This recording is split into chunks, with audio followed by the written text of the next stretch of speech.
Jangan putus harap engkau daripada diam pun dosa. Selagi nyawa masih bersatu di dalam raga, bagaikan orang sakit mengharap hidupnya, demikian engkau mengharap pintu taubat yang terbuka. Berapa kali aku bertaubat, aku perbuat dosa yang sama. Namun jangan putus munajat, rahmat Tuhan luas saksama. Jika tak terima taubat hari ini, moga esok Tuhan memberi. Apabila hamba kembali pada Ilahi, seluruh alam turut menari.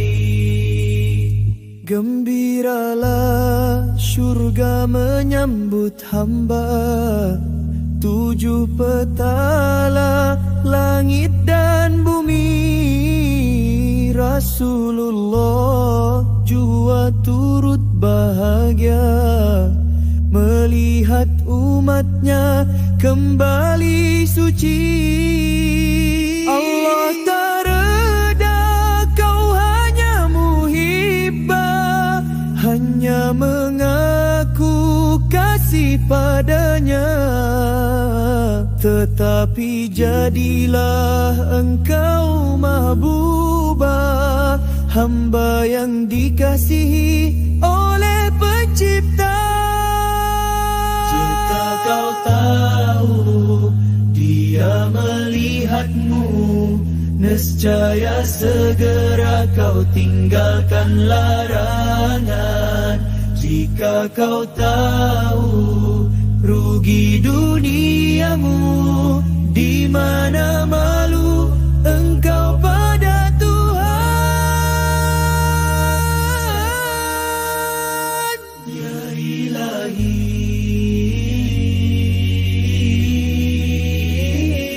ya Rabbi, terimalah taubat kami.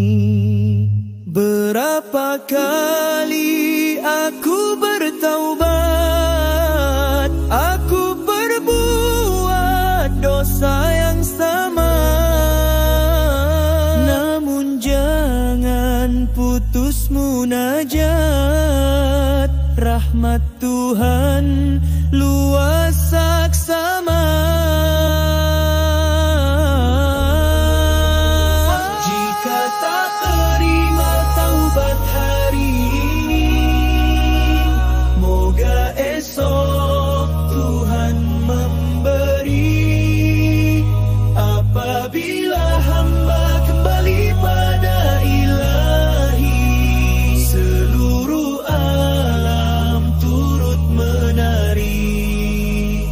Ya Ilahi,